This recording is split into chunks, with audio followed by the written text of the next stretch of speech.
আবারও অনেক দিন পর পরিবারের সবাই একসাথে মিলে অনেক মজা করেছি, কারণ দিনটা ছিল খুবই স্পেশাল। আর তার জন্য আমার দিদিভাই পুরো পাগলই হয়ে গেছে। দিনটা কি ছিল তোমরা আশা করি বুঝতেই পেরেছো। খুব মোটা লাগছে। Happy birthday. তুই ক্যামেরার দিকে চাই কেন বলছিস? হ্যাঁ, তো আজ হলো, তোমাকে কিছু শোনা যাবে, তুমি তো ভয়েস ওভার দেবে না রে, এটা আমি রিয়েলি রাখবো। আজ হলো পুটাইয়ের জন্মদিন। মোটেও আজ জন্মদিন না। ও না, কাল চলে গেছে ওর জন্মদিন। ছি। আজকে হলো এত সেজে ফেলেছিস যে সব ভুলে যাচ্ছি। মাঠ থেকে বেরিয়ে যাচ্ছে। দিয়া এটা সাধারণ ঘরে ডেকোরেশন হয়েছে, কিন্তু সেজেছে দেখুন। তো কি আছে, উপলক্ষ যাই হোক, তোকে দেখো মানে তোকে দিয়ে কেক কাটাবে, ও কোথাও সাধারণভাবে বসে আছে। না, আমি এখন চুলটাকে কার্ল করবো। এক্সট্রাঅর্ডিনারি তো তুলে ফেলবি নাকি সব চুল? কি মেকআপ আর্টিস্ট সব জায়গায় মেকআপ আর্টিস্টের কাজ করে। খোল। কেন কাছে লাগবে, এমনি খুলে দেয় তারা। শোন, আমি যথেষ্ট ভালো করে প্যাক করে নি, ঠিক আছে? দিয়া দিশা দিদি পিপি যাই বলিস তার তরফ থেকে। পিপি বলে না রে, না খবরদার না। এত দিদি কেন বলছে, আমি স্টেটাস দিতে বাধ্য হয়েছি। বক্সে যাস না? হ্যাঁ, বক্স যেটা ছবি আছে সেটা নেই। ছেড় না, ছেড় প্যাকেটটা কিছু নেই রে। না, আমি ছেড়ে দিচ্ছি। যেটা প্যাকেট আছে সেটা নেই জিনিসপত্র। আস্তে আস্তে খোল, অনেক জিনিস বেরিয়ে যাবে। ও আমার মা আমাকে তোমাকে বানিয়ে পাঠিয়ে দেবে জিনিসগুলো, হতেই পারে। কারণ আমার মা বলছিল যে তুমি যদি মেকআপের কিছু জিনিস জানে, মেকআপের কিছু জিনিস নেই ওখানে, বাড়ি পাঠিয়ে দেবে।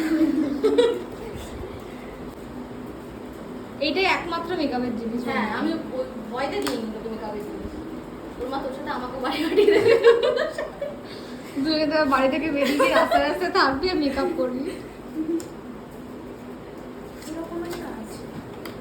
আস্তে আস্তে খুলবি, সেগুলো না দেখে দেখে কেনা। একদিন না গো, মানে ওইটা যেটা হ্যাঁ, ওই রকমই দেখতে আর একটা প্যালেটটা। এটা তো অনেক কালার। তোমার জন্য এত কালারফুল নেওয়া, কারণ তুই সবুজ ব্লু হলুদ এসব চোখ আঁকবি তো ওই জন্য। না, এগুলো তোমাকে স্প্রে করে লাইনারও করা যায় নাকি? থাক। ও আচ্ছা, সরি। এছাড়াও অনেকগুলো গিফট ছিল। আমি মেকআপ বলতে শুধুমাত্র আইশ্যাডো প্যালেটটাই দিয়েছিলাম, তারপরে একটা ব্রেসলেট দিয়েছিলাম, মানে একটা ব্রেসলেট দিয়েছিলাম। সাথে ছিল একটা খুব সুন্দর পেন্ডেন্ট দেওয়া হার, এই দুটোই আমার খুব পছন্দের ছিল। এছাড়াও বো ছিল, ক্লিপস ছিল, সব কিছুই ছিল।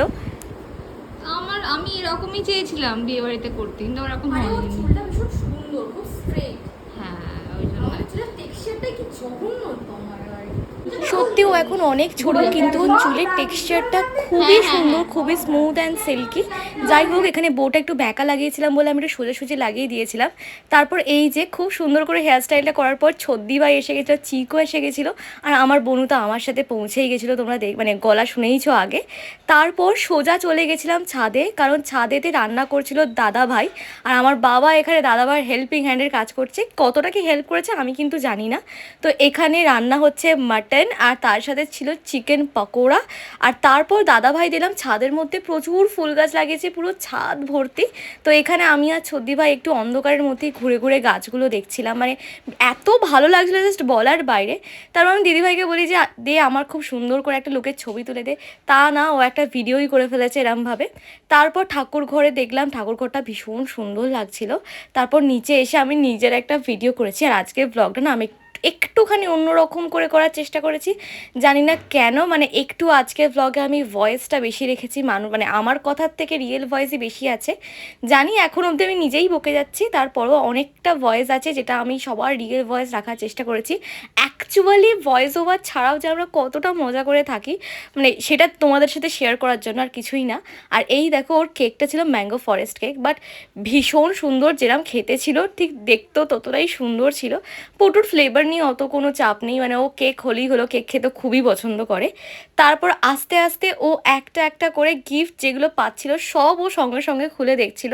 তো ও তো প্রচুর গিফট পেয়েছে, আর ওর বয়সটা মানে এমন একটা বয়স না যেখানে তুমি যে কী দেবে, মানে আমরা এত কনফিউজ হয়ে গেছিলাম বাড়ির লোকেরা যে ওকে কী দেওয়া যেতে পারে, সেটা তো ভেবে ভেবেই চলে যাচ্ছিলাম। আর এই দেখো কতদিন পর আমি জ্যামিতি বক্সটাকে জোর করেই বলেছিলাম একটু খোল না দেখি, যে ছোটোবেলায় সেই জ্যামিতি বক্সগুলো ইউজ করতাম, কতদিন পর সেই জ্যামিতি বক্স দেখছি না। খুব নস্টালজিক ফিল হয়। এখন অনেক কিছু পাল্টেও দিয়েছে বক্সে, দেখলাম অনেক কিছু এক্সট্রা জিনিস অ্যাড করেছে।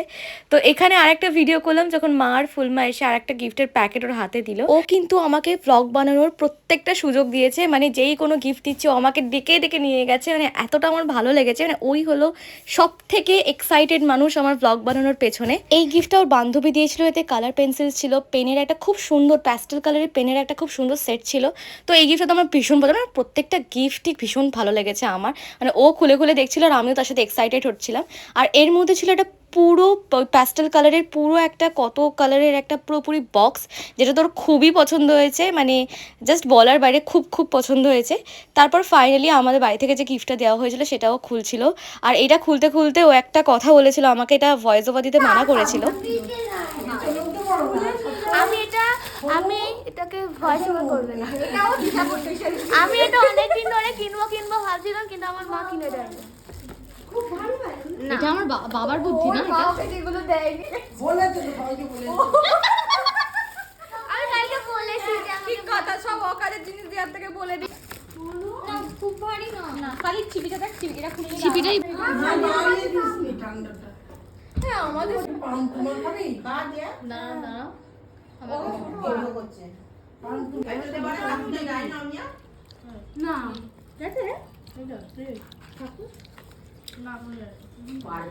তুই না আমাদের শুভ বিবাহ টিস্যু দিয়েছে সবাইকে।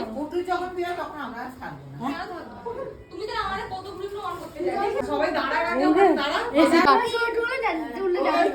Happy birthday to you, happy birthday to you, happy birthday dear Putu, happy birthday to you. এটা কি?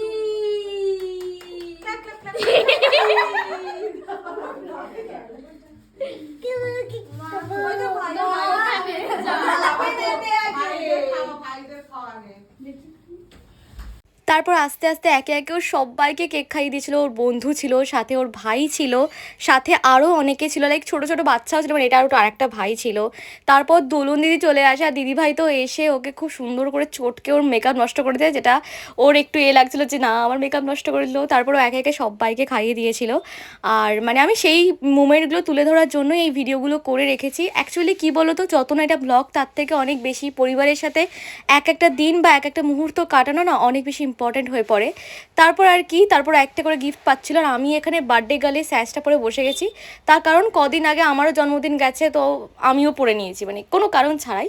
তারপর খুব সুন্দর করে কেক খেয়েছিলাম, আর আমরা পুরো পরিবার মিলে খুব তাড়াতাড়ি ঘুরতে যাচ্ছি, তো তাই নিয়ে একটা পুরোপুরি বৈঠক হয়েছিল। মানে আমরা যেখানে যাব সেখানে গিয়ে আমাদের পুরোপুরি প্ল্যানিং করে ফেলতে হয় আর কি, এই যা।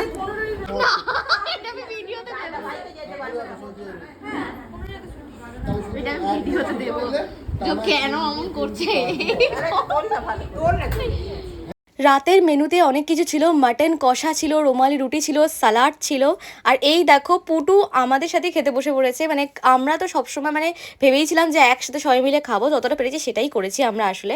আর মাংসটা দাদাভাই এতটা টেস্টি বানিয়েছিল, আমি তোমাদের জাস্ট আই উইশ আমি তোমাদের কখনো খাওয়াতে পারতাম, মানে সেরকম দিন এলে ডেফিনেটলি খাওয়াবো। তারপর ছিল আইসক্রিম, যেটা কি খুব খুব খুব সুন্দর খেতে ছিল। সব কিছুর পরে ছিল বাড়ি যাওয়ার পালা আর কি। টাটা পুটু, পুটু কোথায় গেল?